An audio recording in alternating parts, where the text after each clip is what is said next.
namang sa pagsalubong ng bagong taon, hindi mawawala ang mga prutas.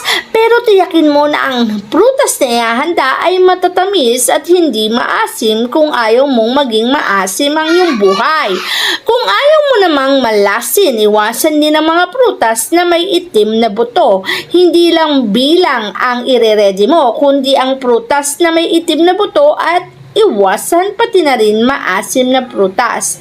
At syempre, kapag may prutas ka, tiyakin mong 12 piraso. At mas mainam kung merong ubas. At ang kumpul ng ubas ay katumbas ng pera.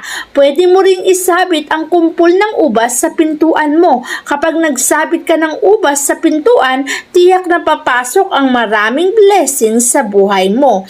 Ang ubas kasi katumbas ay kaperahan. Mas maraming ubas, mas swerte. Kung gusto mo namang ang negosyo ay magtagumpay,